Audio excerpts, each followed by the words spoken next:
وقت کی خوشیوں کے منانے اور آج ہماری خوشیوں کے لمحات تھوڑے تبدیل ہو چکے ہیں۔ اس وقت بھی خوشی اس طرح منائی جاتی تھی کہ خوشی ظاہر ہوتی تھی، خوشی ہونٹوں سے بھی ٹپکتی تھی، آنکھوں میں بھی نظر آتی تھی، ماتھے کی پیشانی کے اوپر بھی خوشی کے آثار نظر آتے تھے۔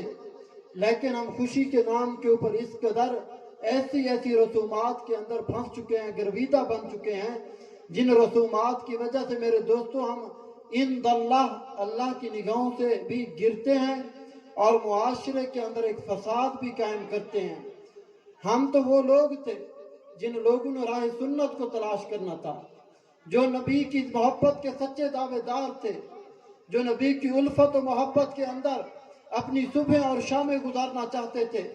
ہم تو وہ لوگ تھے کہ ہماری گھٹی کے اندر حضور کی اتباع اور حضور کی محبت کا جذبہ بھرا گیا تھا، لیکن اس کے باوجود جب ہم معاشرے کے اندر آئے، تھوڑے بڑے ہوئے، معاشرے کے اندر ماحول دیکھا، شادی کا ماحول دیکھا، بچے کی پیدائش کا ماحول دیکھا، تو ہم نے رسومات کو آہستہ آہستہ پکڑنا شروع کیا۔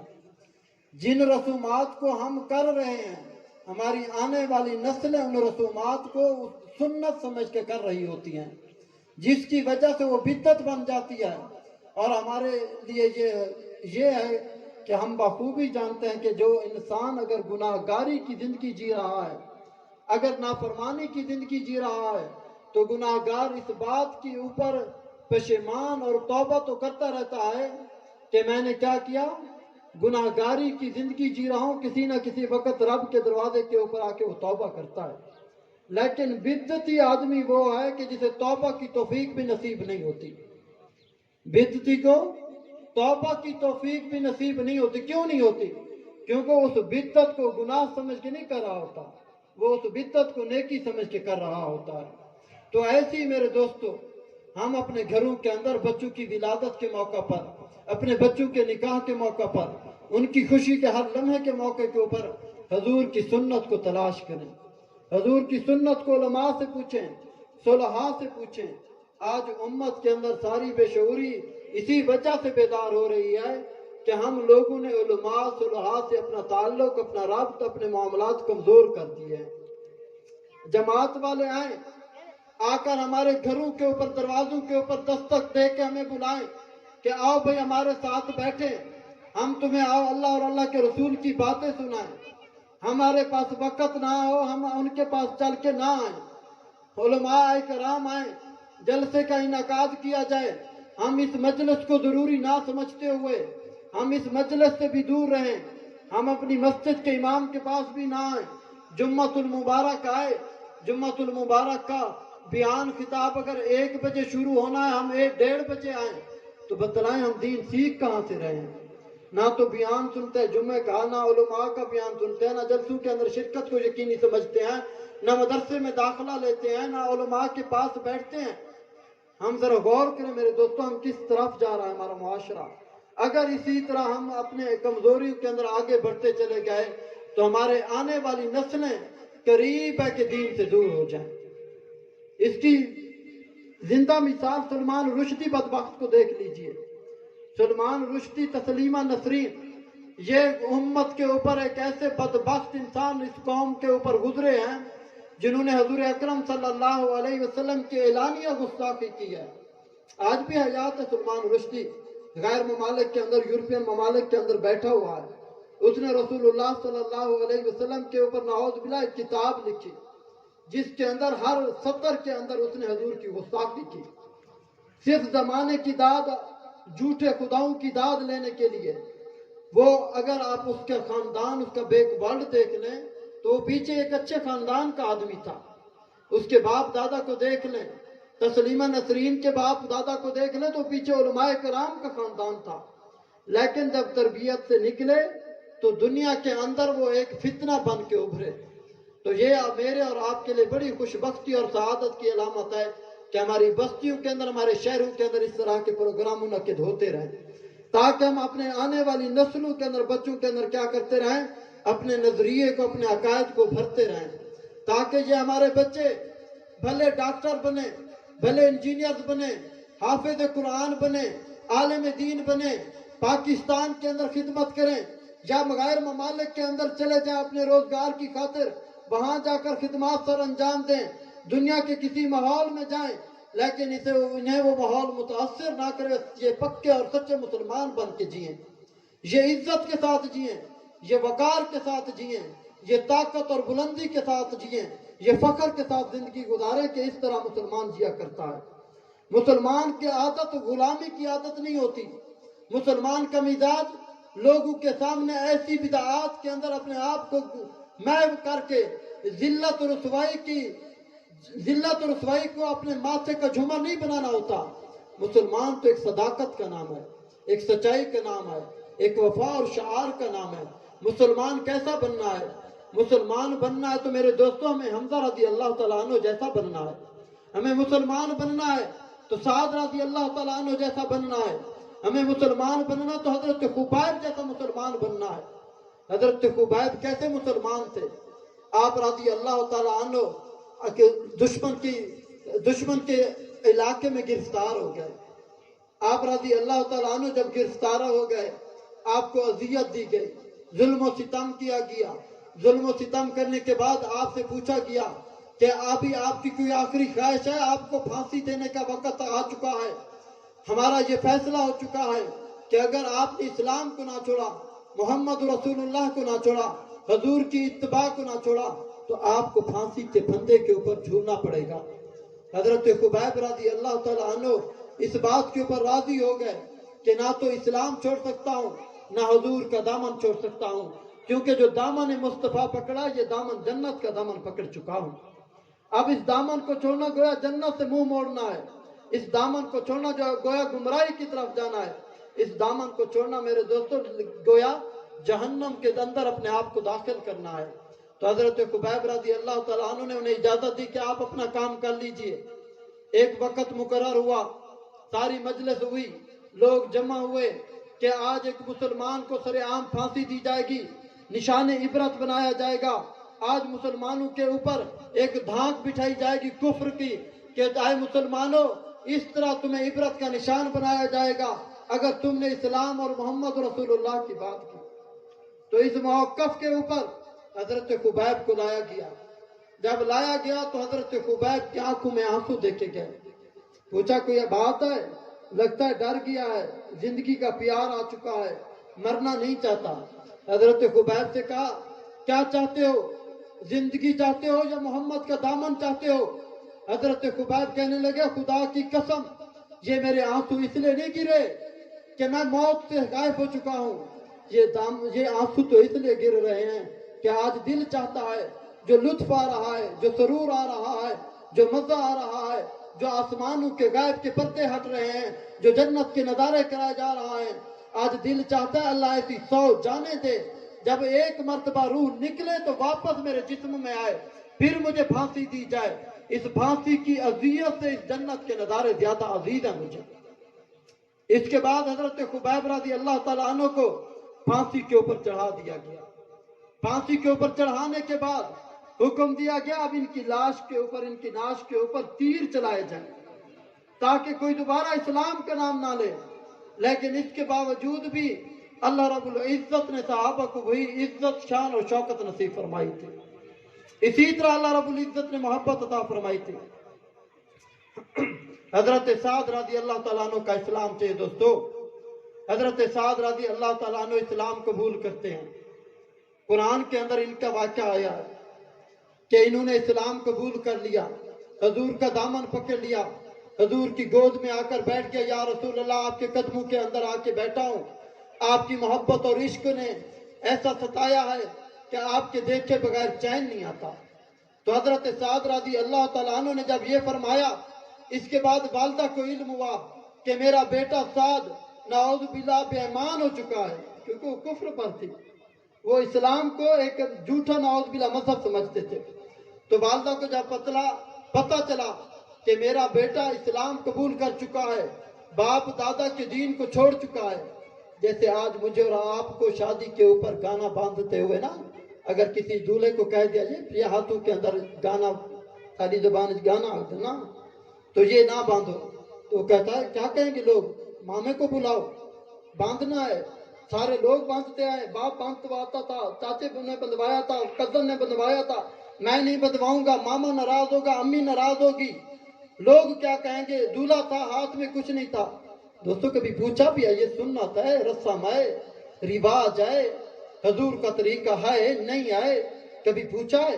خدا کی قسم سب سے ہماری بہت بڑی نالائکی اور کمزوری اور ناکامی کا راستہ یہی ہے کہ سنت کا پوچھا بھی کبھی نہیں ہے۔ کبھی پوچھا سنت کا سچ بتلائیں۔ شادی کرتے ہیں، ولیمہ کرتے ہیں، کبھی پوچھا کہ خیرات کرنی ہے یا جو ولیمہ کرنا ہے کس دن کرنا ہے؟ کبھی پوچھا کسی عالم دین سے؟ کتنا مجمع جہاں بیٹھا ہے جنہوں نے اپنے بچوں اور بچوں کے نکاح کیے ہیں؟ نہیں پوچھا۔ کسی نے پوچھی ہے کہ حضرت فاطمہ کا نکاح کیسے ہوا تھا، حضرت عائشہ الصدیقہ کا نکاح کیسے ہوا تھا؟ نہیں پوچھا۔ لیکن سارے بیٹھے بھی محب رسول اور محب صحابہ ہیں۔ محب رسول ہیں کہ نہیں ہیں؟ محب صحابہ ہیں کہ نہیں ہیں؟ لیکن ہم اپنے دعوے کے اندر سچے نہیں ہیں۔ سچا وہ ہوتا اپنے دعوے کے اندر جو مجنو کی طرح کر کے دکھلاتا ہے۔ مجنو نے زمانے میں کہا تھا، اعلان کیا تھا کہ مجھے لیلا سے پیار ہو چکا ہے، میں لیلا کا فرشتہ ہو چکا ہوں، لیلا میرا جنون بن چکی ہے، لیلا میرے دماغ کے اوپر سوار ہو چکی ہے۔ اس کے بعد باپ نے روکا، بھائی نے روکا، دوستوں نے روکا، دشمنوں نے روکا، اپنوں نے روکا، ستایا گیا، گلیوں میں پتھر مارے گئے۔ مجنو نے کہا نہ، جس کی محبت کا دعویٰ کیا اب اس کے اندر صداقت بھی دکھلائیں گے۔ باپ نے مجنو کو پکڑا، بیت اللہ کی طرف لے کے گیا۔ باپ کہاں لے گیا؟ حج کے اوپر لے کے گیا۔ بدبختی ہے کہیں جا کر زمانے کے اندر رسوا کر کے رکھا ہوا ہے بیٹے نے۔ جب بیٹا ایسی نالائکیاں کرنے لگے، زمانے میں رسوائی ہوتی کہ نہیں ہوتی؟ تو مجنو کو باپ پکڑ کے، اس کا نام تھا قیس، بیت اللہ کی طرف لے گیا حج کے اوپر۔ اب بیت اللہ کا طواف کرنے کے بعد مجنو کو باپ نے پکڑا، جا کر ملتزم سے چمٹایا، کہا یا توبہ کر لیلا کی محبت سے۔ مجنو نے غلاف کعبہ کے قریب، ملتزم کے قریب ہو کے اپنے سینے کو لگایا اور پکڑ کے کہا یا اللہ میں ہر گناہ سے توبہ کرتا ہوں، صغیرہ کبیرہ گناہ سے توبہ کرتا ہوں، لیکن لیلا کی محبت سے میں توبہ نہیں کر سکتا، کیونکہ میں دعویٰ کر چکا ہوں اور لیلا کی محبت میں دنیا کے اندر مثال بنا کے چھوڑ کے جاؤں گا۔ میرے دوستو ہم اسی طرح محبت کریں، ہم عشق رسول کی محبت کے دعویٰ کر کے محبت رسول کا زمانے کے اندر ایسا سچا ثبوت دے کے جائیں، جب ہمارا جنازہ اٹھنے لگے تو کہیں کہ کوئی عاشق رسول کا جنازہ اٹھ رہا ہے۔ جب ہمارا جنازہ اٹھے تو کہا جائے کہ عشق رسالت کے اندر، عشق صحابہ کے اندر دیوانہ تھا۔ ایسے سادہ مسلمان جی کے سادہ زندگی گزار کے نہ جائے میرے دوستو۔ بات چل رہی تھی حضرت سعد کے اسلام کی، اسلام قبول کر لیا۔ اب ماں کو پتہ چلا، ماں نے کہا سعد کو بلایا، بیٹھ بیٹا۔ سعد رضی اللہ تعالیٰ عنہ بیٹھے، معطب ہو کر بیٹھے، باعزت طریقے سے بیٹھے۔ ماں کو دشمن کی نگاہ سے نہیں دیکھا، کفر کی نگاہ سے نہیں دیکھا، ماں کی نگاہ سے دیکھا۔ کیوں؟ ہمیں اسلام کیا تعلیمات دیتا ہے؟ اگر باپ نافرمانی کی زندگی بھی مسلمان ہے، نافرمان ہے، گناہگاری کی زندگی جی رہا ہے، بیٹا ولایت کا تاج پہن چکا ہے، پھر بھی بیٹے کو حکم یہی ہے کہ باپ کے آگے کیسے بیٹھے؟ معطب ہو کر بیٹا بن کے بیٹھے، ولی بن کے نہ بیٹھے۔ اس کے علاوہ ولی اس کا باپ ہے۔ تو میرے دوستو حضرت سعد بھی آداب کی رعایت رکھتے ہوئے بیٹھے۔ اب والدہ نے کہا سعد میں زمانے کے اندر یہ مشہور کر دوں گی یہ کہ ماں کا قاتل ہے۔ میں کیسے مشہور کر دوں گی ماں کا قاتل ہے سعد؟ زمانے کے اندر تجھے رسوا کر جاؤں گی، زمانے کے اندر تیری ناک نہ رہے گی، زمانے کے اندر تو کسی کو منہ دکھلانے کا نہ رہے گا کہ سعد اپنی ماں کا قاتل ہے۔ حضرت سعد رضی اللہ تعالیٰ عنہ سے ماں کہنے لگی میں آج سے اعلان کرتی ہوں کہ جب تک تو اسلام سے منحرف نہ ہوگا، جب تک دامن مصطفیٰ کو نہ چھوڑے گا، میں اس وقت تک کسی چیز کو نہ کھاؤں گی نہ پیوں گی، بھوکا رہ رہ کے اپنے آپ کو ستا کے تڑپا کے مار ڈالوں گی۔ حضرت سعد رضی اللہ تعالیٰ عنہ اپنی اماں سے کہنے لگے اماں جان میری جان آپ پر فدا، میرا مال آپ پر فدا، میں جو آپ حکم کریں گی ہر حکم آپ کا سر آنکھوں پر، لیکن جس بات کے اوپر آپ حجت کر رہی ہیں، جس بات کے اوپر آپ میرے اوپر بھروسہ کر رہی ہیں، خدا کی قسم اماں جان اگر اللہ رب العزت آپ کے جسم میں 100 جانیں دے اور آپ 100 مرتبہ زندگی پا کر اسی طرح اذیت میں جی کر تڑپتے اور مر جائیں، تڑپ تڑپتے اپنی جان دے جائیں. میں زمانے میں جتنی اس وجہ سے مجھے ذلت مل جائے، لیکن دامن مصطفیٰ کو چھوڑ کر میں اپنی زندگی برباد نہیں کرنا چاہتا. نعرہ تکبیر، شان رسالت، تاج ختم نبوت، شان صحابہ، نام صحابہ، دفاع صحابہ، پیغام صحابہ. نعرہ تکبیر. میرے دوستو، آج دو عنوان تھے. ایک تو خوشیوں کے موقع کے اوپر سنت کو تلاش کرنا، اور دوسرا عنوان تھا عشق صحابہ، عشق رسول. عشق رسول بھی صحابہ کے در سے ملتا ہے، اور اسلام کی سچی اتباع، حضور کی سچی اتباع بھی صحابہ کے در سے ملتی ہے. اگر ہم لوگوں نے اسی طرح فیصلے کر لیے، ہم لوگوں نے اگر یہ اس بات کا یقین اپنے دلوں کے اندر اتار لیا کہ اگر زندگی کو جینا ہے تو صحابہ کی طرز کے اوپر جینا ہے، تو کیونکہ دنیا کی طاقت ہمیں ذلیل نہیں کر سکتی.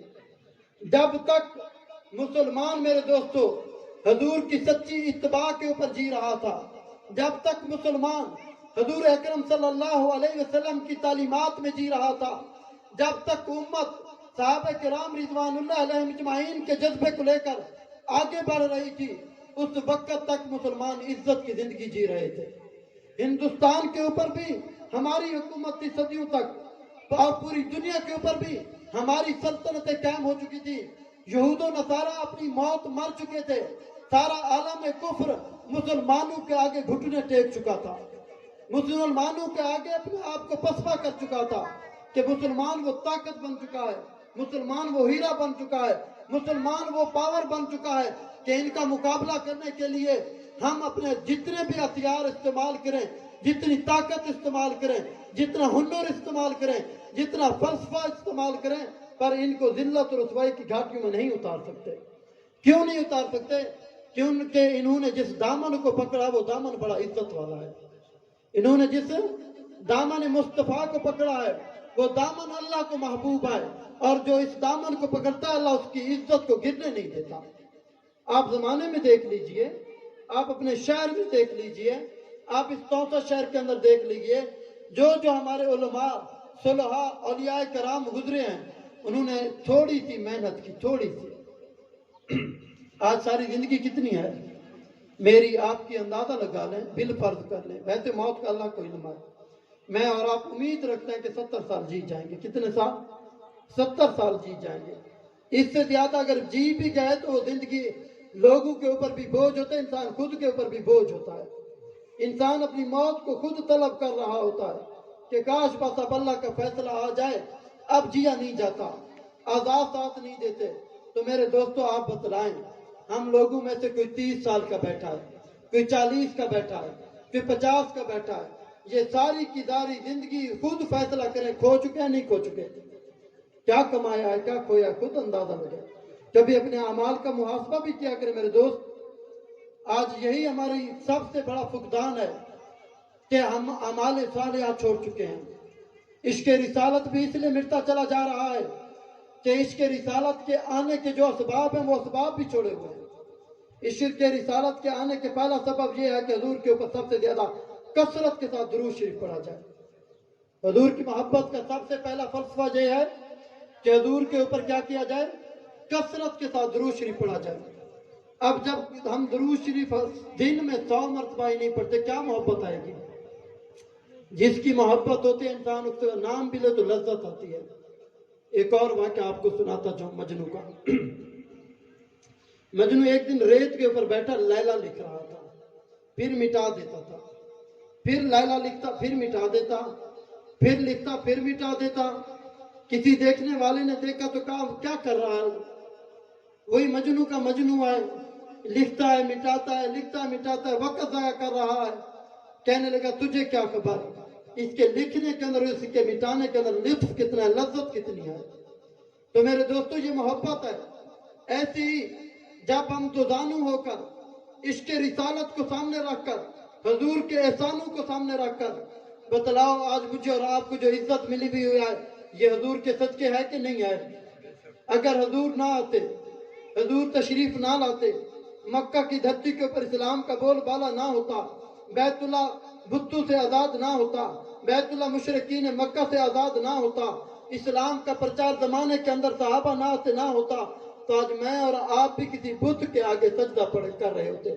آج ہم اللہ کی حقانیت سے دور ہوتے، آج ہم بھی کسی بت کو سجدہ کر کے اولاد مانگ رہے ہوتے، کسی بت کو سجدہ کر کے بارش مانگ رہے ہوتے۔ یہ حضور کا احسان ہے، حضور کی نسبت کی برکت سے اللہ نے آج تک امت کے اوپر احسان فرمایا ہوا ہے۔ نہ کوئی محنت، نہ کوئی جد و جہد، مفت میں ماں کی گود میں بچہ ہے، قائدیہ مسلمان ہے۔ سبحان اللہ، کتنا احسان ہے۔ اور احسان بتلاتا جو حضور نے ایک دعا مانگی تھی، اللہ میری امت کے گناہوں کو پردہ فرمانا، میری امت کے گناہوں کے اوپر پردہ فرمانا۔